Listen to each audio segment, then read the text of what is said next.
Прошлое лето было насыщенным на различные мероприятия для любителей старинной техники. В прекрасный августовский день в самом центре Москвы прошло ралли «Столица 2022», и стартовало оно в одном из самых живописных мест летней Москвы, на набережной парка Горького. И я пришла туда, чтобы поснимать стартующие экипажи.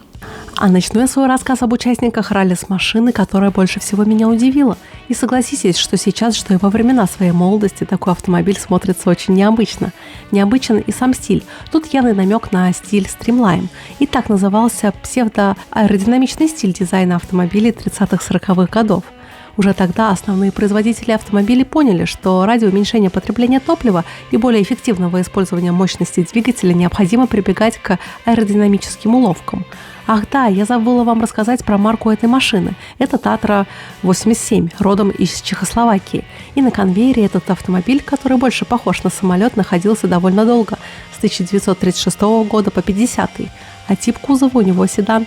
А мотор у этой Татры, конечно же, находится в задней части, там, где у нормальных машин багажник. А спереди Татру украшают 3 фары. Необычно ведь, правда? Они делают машину похожей на какую-то амфибию, что ли.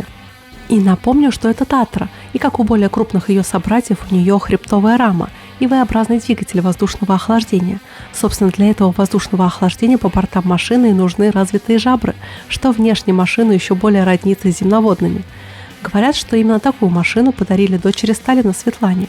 А именно этот образец обитает в Туле и является регулярным участником ретро-ралли и фестивалей со старинными автомобилями. Ну а больше контента обо мне вне моделизма вы можете найти на моей страничке на Бусти.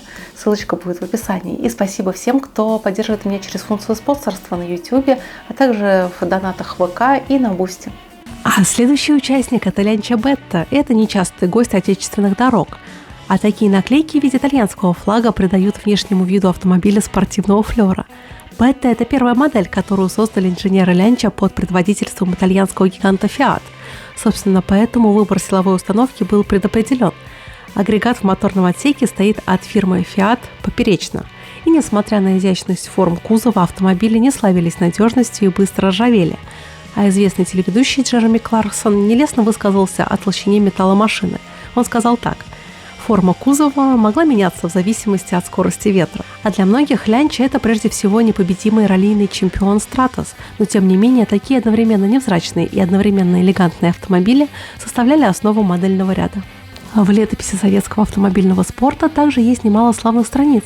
Например, в 1976 году экипаж Статиса Брунзе и Арвитуса Гердаускаса блестяще выступили на этапе чемпионата мира ралли Акрополис, финишировав на 6-м месте в абсолютном зачете и заняв 2-е место в классе автомобилей с объемом двигателя до 2000 кубических сантиметров. Перед вами не оригинальный автомобиль, а реплика, но изготовлена она довольно качественно, и такой автомобиль выбивается не только среди современного автомобильного потока, но и среди своих гражданских собратьев. А этот автомобиль тоже привлек мое внимание на ралли «Столицы 2022». И это не приплюснутый Volkswagen Жук, а Porsche 356, первый серийный автомобиль, выпущенный под легендарной маркой.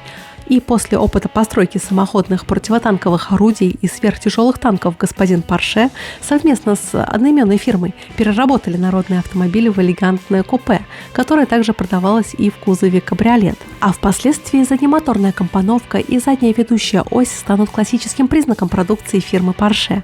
Ну а сегодня при сильном желании такой автомобиль возможно приобрести себе в коллекцию всего за 12 миллионов рублей.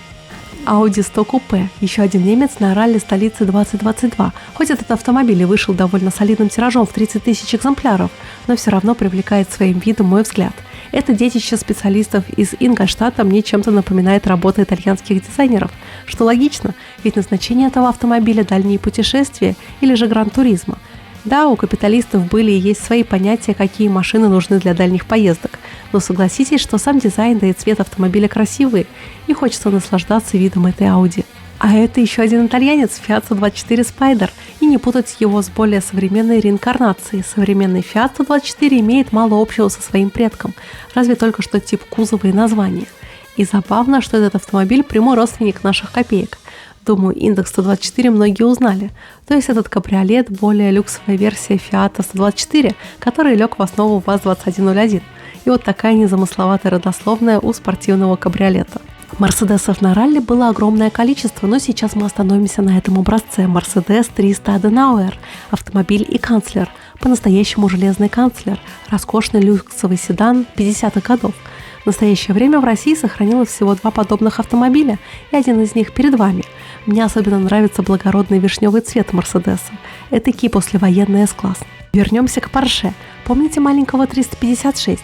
И, как я уже упоминала, их выпускали с 2 типами кузовов – купе и кабриолет. И на купе мы уже успели посмотреть, теперь настало время кабриолета. Знаете, какая мысль у меня возникает в голове при взгляде на эту машину? Она прямо олицетворяет дух капитализма и несправедливого распределения ресурсов. Не знаю почему, но именно такая ассоциация возникает. Почему-то при взгляде на купе у меня таких ассоциаций нет. А этот государственный регистрационный номер ярко намекает на индекс модели. Это Porsche 911 Targa. Targa – это такой тип кузова, когда у машины жестко закреплена рама ветрового стекла и есть рама заднего стекла, а между ними располагается снимаемая крыша. То есть это не полноценный кабриолет. Чтобы открыть верх, вам нужно поработать руками. И еще один автомобиль – участник ралли столицы 2022. И снова немец, и снова Mercedes. А если быть точнее, Mercedes-Benz 190 SL. В цифре 190 зашифрован рабочий объем двигателя 1,9 литра, а буквы SL обозначают спортивный легкий. И действительно, данная машина была самым доступным родстером в модельном ряду Mercedes тех лет. А в базовой комплектации кабриолет был двухместный. Но в некоторых комплектациях присутствовало и 3-е посадочное место, которое было установлено поперек посреди 2 основных сидений. И, как говорят очевидцы, такое сиденье было не самым комфортным. Отечественный автопром был широко представлен на ралли и возглавлял русскую колонну «Автомобиль Победа». Это первый серийный послевоенный автомобиль в своем классе. Есть у дизайна Победы некоторые отголоски немецкого автопрома. Например, у меня есть модель Opel Капитан. И по обводам кузова можно догадаться, что именно этой машиной, скорее всего, и вдохновлялись создатели Победы. А еще ходят легенды, что изначально автомобиль хотели назвать «Родина», но вдруг Сталин поинтересовался, почем «Родину» будем продавать, и решили назвать новинку «Победой». А ветеран по праву стартовал в ралли первым. Интересно, каково же у него с обзорностью? Мне почему-то машина напоминает броневик. И, естественно, в ралли участвовали и 21-е «Волги». И с некой натяжкой их можно назвать детьми Победы. Модельный ряд «Волк» можно условно разделить на 3 серии, которые внешне отличаются фальшрадиаторной решеткой. И я, например, думаю, что у многих 21-я «Волга» ассоциируется именно с поздней 3-й серией, у которых мордочка напоминает пасть кита. А мне внешне по нраву у «Волги» ранние модификации с передней облицовкой, напоминающей «Москвич». И мне было интересно заглянуть под капот волжского изделия. И вы обратите внимание, как тут тесно. И все виной подвеска, которая занимает очень много пространства.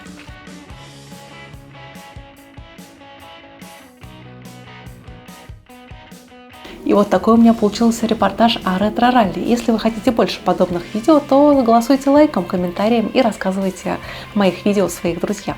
Увидимся в новом видео. До новых встреч. Пока-пока.